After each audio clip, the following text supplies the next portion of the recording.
where we actually take live business problems, go to management schools and engineering colleges and design schools, right? Different problems, of course, and have contests and get many young minds to engage with those business issues and experience what it is interacting with our executives, get a sense of the environment, etc. And I think if I talk to counterparts working in other organizations, when organizations have moved to this whole larger numbers through PPO, they find retention is far better. The conversion from PPO to actually joining is far better, right? And the staying power of the individual, because the individual walks in with his or her eyes open. So if you ask me, that is an essential part of branding, because branding is about, does your brand, the employer brand, which is the employer value proposition, are people able to experience that? Are they able to see it come alive? Are organizations doing enough? Well, I think enough is never enough. So I think that question is a bit of a, conundrum in its own way, because it's a moving target, right? And I think organizations are certainly playing the catch-up game. They're certainly doing a lot more than they did years ago. The necessity to work on employer brand, to make sure that people understand what the experience is far greater today. Because information is there, either on Glassdoor, right, or on any other social media, right? So I think organizations are doing a lot of that to share experiences. That's one. Second, the same employer value proposition, how do you make it come alive at work? I think organizations are grappling with that as well. And retention is a big issue for all of us sitting on the dais, as well as many people sitting here, right? And how do you retain? How do you make sure that the needs of people in different ways are met? We'll talk about the needs of millennials in, I guess, subsequent questions, right? But I think the importance of a value match, the importance of understanding what makes people tick, the importance of making sure that the experience that an employee has in an organization, the employer value proposition is clear, right? I think that has become very, very critical. And yeah, I think there are quite a few initiatives that many organizations are taking. And I explained a couple of things that we do, but we'll talk more about it, I guess, in the next part of the Thank you, Raj. Yeah. Thank you. I think 2, 3 important points what you made. One is the sharing the experience, and it's more important than we talk about them, and go to these schools and going from there, building the brand.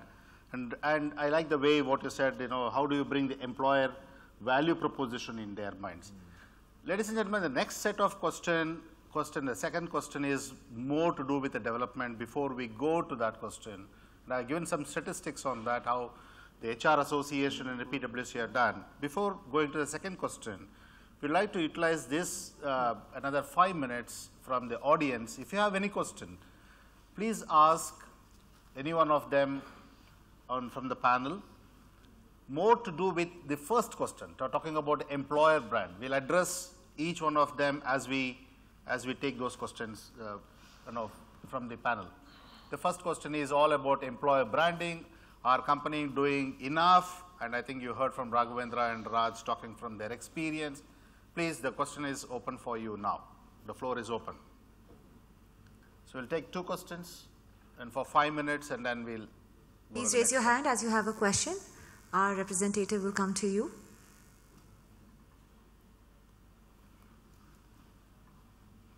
I think the whole idea was to engage you in, not to make you here for an hour. Please utilize this opportunity. Yeah, that's all. Hi. Please tell your name, question, and then to whom you want to ask this question. Hello. Yeah, hi, Anjana. I take care of talent acquisition in TCS Bangalore. Very nice to sit in this discussion and listen to you. And in fact, I have been in this particular field in terms of how to handle Generation Y, and I've conducted workshops as well, and it's a very interesting subject. So my question is, I mean, how much we do all this branding?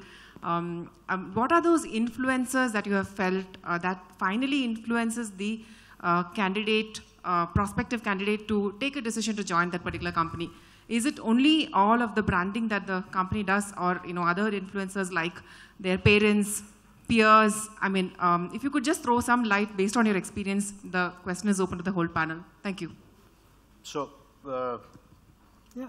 Raghavendra, would you like to Yeah, take I think it's a good question, and it will be a session by itself. However, in my view, ultimately the best brand ambassador is the employee herself, who makes the biggest difference irrespective of what the organization does in every other sphere of influence. So your ability to actually create that sense of excitement with your existing employee actually gives you a better return on the idea, or return on investment, or return on imagination, whichever way you look at it. So first, create that excitement. That is very, very important, because that you look at the most effective way of getting talent in is through your employee referral process.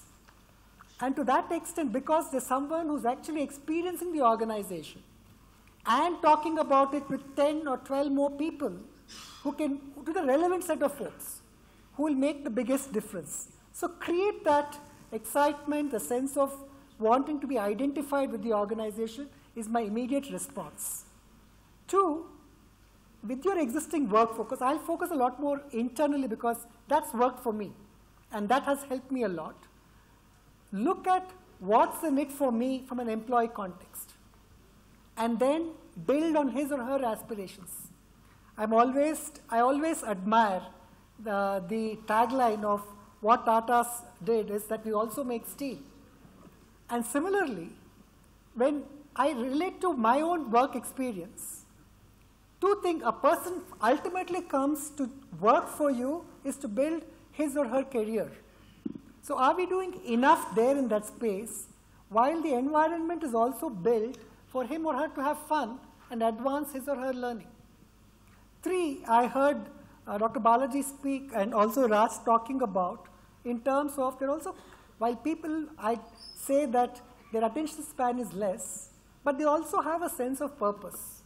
Are you building in a sense of purpose in addition to her or his job? Organizations increasingly are looking at what is it the employee can do to make a difference in the society he or she lives. So have mechanisms, platforms for the person to express himself or herself beyond the organization. It could be CSR, it could be talent, it could be hobby, it could be helping him or her in terms of further education, it could be anything beyond his or her work. I think if we focus on these 2-3 things from an internal context, half our problems or challenges will get resolved. And it has worked every time when I have to do it, especially when we are not the best paymasters. But still, the brand has been built by the employees who work there. And then ensure what's in it for me, for the employee, build that sense of purpose, let him or her stretch beyond the organization. And you will definitely see that your brand, your ability to influence, to make it work, happens. Thank you very much. Thank you very much. Beautiful answer. Any more questions, ladies and gentlemen? Yes. Hello. We have the second question here. He has the mic. Hello. Yeah. Hello. Hi. No, 1 second. Nagarajan has a point of view. Yeah. So just to, am I audible? Right. So just to add, this employer branding is a very interesting kind of a concept, in the sense that while all of us would like to believe that candidates or employees believe that a brand is a great employer brand only by virtue of the employee practices, more often than not, it may not be the case, at least from an outside perspective, right? I mean, when you have a very strong product or a service, for example, Titan, right? I mean, it's a, Titan, amazing product, or Infosys, an amazing brand, right? More often than not, people may not actually even know what's happening inside before they actually get inside, and they may make a surrogate judgment of what the practices are likely to be based on the strength of the brand. But that's only at an entry level. I think once the person gets in, there's going to be a lot of experience, and that's where all the activities that person comes in. So it's a tricky thing. I think it both go hand in hand, both the product brand strength or the service brand strength and the actual practice strength. But I think both the only thing I'd like to interject is that with social, world being social, outsiders will know a lot more than we sitting in our glass cabins. Absolutely. I think therefore to believe that people may not know what's happening in the organization is incorrect from my context. Yeah. But you're right from your perspective. Yeah. But the outsiders know a lot more. Absolutely. Yeah, absolutely. You know, outsiders know. I think, but somewhere I agree the with you. product I think brand. that's very So we'll true. take the second question. They have Just one point before the second question. I think your question on acquisition. who are the influencers, or what are the, one of the things I don't know what everybody feels here, but in the previous generation, what parents or family had to say about joining an organization played a greater role than it does with millennials. With millennials, I think people, they are, because of technology, because information is democratized, and because the influences are very different, not necessarily the family hierarchy. So your question was very pointed on that direction, right? I think that the influences largely are peer group, the reputation of the organization. Branding, when we talked about branding, both Raghu and I think that it wasn't about marketing the brand. It was about how do you make the organization's culture come alive. That was our intent when we talked about branding. And I think that is real experience, right? And that's a big influence on decisions, right? So specific to your question, I think there is a shift in terms of the influences on people's, the influencers on people's decision. Yeah. Thank you. We'll go to one more question. Second question. And then we'll. Okay. Yeah. Hi, good evening. My name is Meghraj. Second question. Yeah, I think he raised. Yeah, but he's got the mic. The mic is right. Okay. Today we are talking about the TA strategy for the millennium. So I'm connecting to the Raj what he said. HR, all of HR folks here, we are focusing only in terms of the talent attraction and retention. But in spite of that, Raghu is the same company I worked. Raghu has a fantastic branding from Infosys. Titan is Infosys. But still we have all attritions, 60%, 70%. Is that only employee branding we are talking about in terms of attraction and retention? In spite of doing that, we can't retain the talent. Why it is so? You understood what I said wrong. I said when we look at the question of branding, we would look at it from two sides, right? From attraction and retention. I said that. I did not say that branding is what works on attraction or retention. I said when we look at branding, there are two elements to it, right? But as far as retention is concerned, I think retention, there are so many factors which are there, right? The biggest one being engagement and the different motives that people have and the values match between organizations and individuals. What people are looking for a lot of, looking for challenges, especially among the youngsters. They look for far greater challenges from their roles than perhaps people did 20 years ago, right?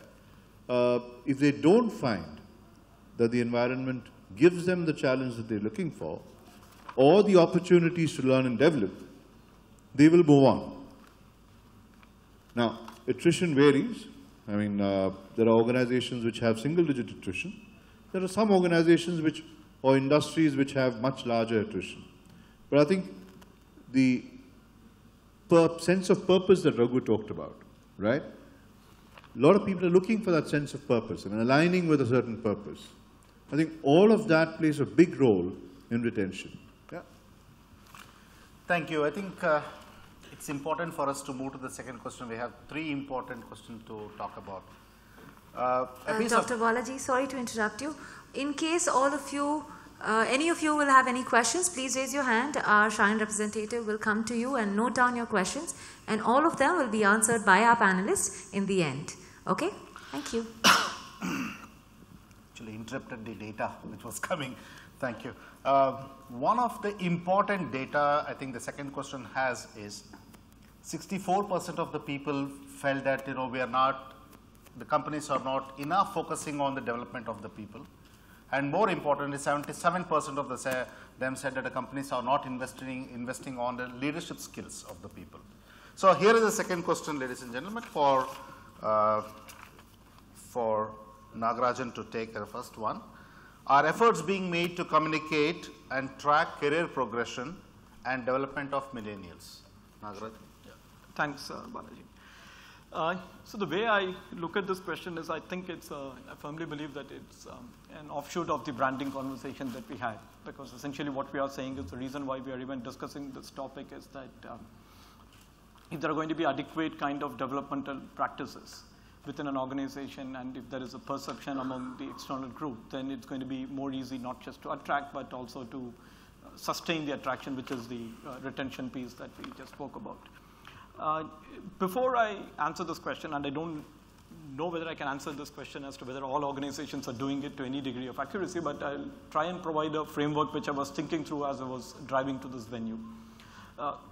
One of the interesting things that struck me as I was coming here is that we assume that millennials are of a particular type in terms of their biological age, right? I mean, even here we spoke about people who were born after 1977, for example. So I have two perspectives, and I will come to that biological perspective in a while. To start with, I believe that in an emerging market like India, there could be potentially three types of biological millennials, and this is my own framework. One could be the people who are essentially the first generation people who are moving into a corporate kind of circle. We all know there's a lot of people from the villages, from the rural areas, or even from the urban, right? I mean, a lot of people whose fathers or the parents, they weren't really in the corporate sector, so they're moving into a lot of these roles, and many of us on this panel belong to also companies which employs a lot of them. To me, while they may be biologically a millennial, I don't think their expectations, in my view, are any different than what perhaps expectations were of the 1950s, 60s kind of people. I think they are primarily perhaps driven still by what I would call as job security, laddered growth, so on and so forth. So if I may interrupt here, if you want to bring in the perspective of career development for millennials, and what are they developing on? What are they looking forward to develop on? And if you are from AXA point of view, if you have any data and what efforts has been put out, if you'd like to share with the audience, it will be good. Right. So I think when it comes to the first category, not just AXA, I think most organizations have a lot of developmental opportunities because we have perfected them over the years. We are very good in running these training programs. We are very good in running these career map programs, so on and so forth. So I think there we are doing pretty well to answer the primary question. If you look at the second category, which is really about the millennials who probably are the second generation kind of corporate millennials, I think they more often than not stick to the stereotypes of what we call as millennials, and that's the conversation that we typically tend to have. And they are the ones who are belong to the ecosystem of instant connectivity. They are the ones who probably want instant gratification based on the if they have the means, right? And to them, I think we're doing to most organizations, I think are 50% catering to their developmental needs. And I say this because in my view, there is also a lot of misconception in terms of what their developmental needs are. A lot of us tend to believe that it's more a lifestyle need, and therefore we tend to look at the physical workplace, the gymnasiums, the health clubs, the foods, and so on and so forth. But based on the conversations that we've had, and going back to your question, Balaji, in terms of AXA, we did a focused research, We actually segmented our own internal population into these 3 categories, and then we went and spoke to them through both FGDs and through anonymous surveys. And what we heard was very, very surprising. Contrary to what we believe, they were actually looking for a very pleasant work environment, which is, I think, what Raj was also saying in a very different way. The match between their value systems and the organization's value system and ecosystem, which does not really provide for conflict. And they were also looking for employability, in the sense that they are not actually as bothered about promotion opportunities. They are, of course, bothered when I say that. I'm not saying they aren't. But they are perhaps as much bothered about that as much as their ability to get a job whenever they want to get it. So it's more in employability. And to that extent, they were more concerned about experience hop rather than organization hop. We tend to believe that a lot of these millennials believe in organization hopping. But our firm belief, based on our research, was that they tend to hop organizations because they wanted a different set of experience. And if as an organization we are able to provide that experience hop, sure. I think so. I think a lot of organizations are doing or providing these experience hops. A lot of large-scale organizations, and we have some of them out here, they are able to do it by default because they are fairly big and they are able to rotate. But these smaller organizations, they are the ones who are perhaps not able to provide this experience hop. And I think so that's really the second category. So I firmly believe that, and then there is another layer of definition of millennials. And the reason why I'm giving a particular definition is because we need to customize our developmental opportunities based on that. There is also a new way of thought which says that millennialism is more a state of mind. Is anyone who is connected and anyone who has access to instant gratification, right, is a millennial. So it need not just be a biological. I mean, there could be contra views to this, and we would like to hear that. But so if you actually adopt that, so it becomes a little confusing. So therefore, if you're going to talk about 3 or 4 categories, and then if you're also going to say state of mind, so what do organizations do, right? You can't get into a hyper customization mode. So I believe there are 3 aspects. One is, 3 pillars. One is provide the recognition. I think it's the tried and tested methodology. I think everyone wants recognition. The second category is also about providing cluster of experiences to people. Right? Here, I think 50% of the organizations are doing a great job in terms of providing a cluster of experiences. And the third one is really a parameter which is not often thought of, which is really about values matching.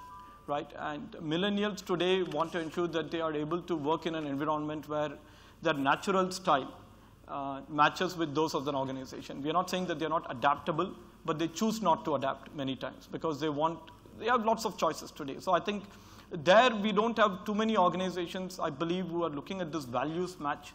And I think there we have quite a bit to do. So in summary, I think our organization's doing enough from a career development perspective.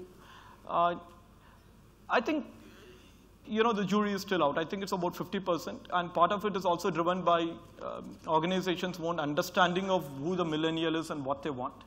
And to the extent to which they have understood it, I think a lot of people are doing it. But there's also a lot of pseudo, engagement. So we'll come back to that, Nagarajan. We'll come back.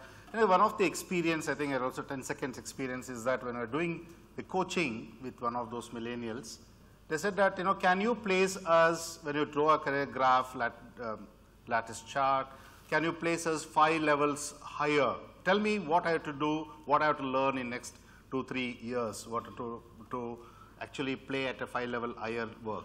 Now, I go back to Sanjukta. Sanjukta, you have led HR, L&D, leadership and learning and leadership and OD initiatives in your previous assignments.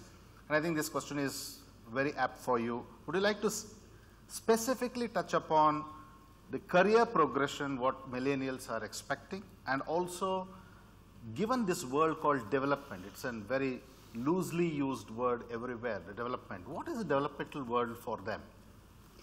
Okay, great. Can you hear me? Yeah. Okay. So before I answer that question, I'd just like to quickly recap. There are 3 or 4 traits we continuously spoke about millennials, and I'd like to answer career progression and development in the context of that. First is they have a high achievement orientation. Second is they have very little tolerance to hierarchy and thereby bureaucracy. Third is instant gratification and low attention span. I think we belabored that point a couple of times. And the fourth, and with due apologies to the millennials here, they are more self-centered than the generations before them. And I come from an organization which is into fashion and retail, and I have my fair share of millennials. We hire fashion designers by the dozen. And so you can imagine the double dose of quirkiness I get at my workplace, millennials plus fashion designers. So we have a lot of work going on from a career perspective, given the context. Firstly, I think linear career progression does not work at all anymore. Millennials typically look for experiences and, like Nagarajan said, are looking for employability. I have very young fashion designers coming to me 6 to 9 months into their job saying, I've learned what I have to, what next? And that gets really, really tough for a traditional HR person to deal with. So what we've done in Madura especially is we've actually ended up creating a lot of ended up creating a lot of opportunities aside from the linear career progression charts we have typically in the organization. So for example, fashion designer, I don't know if any of you are familiar with the retail and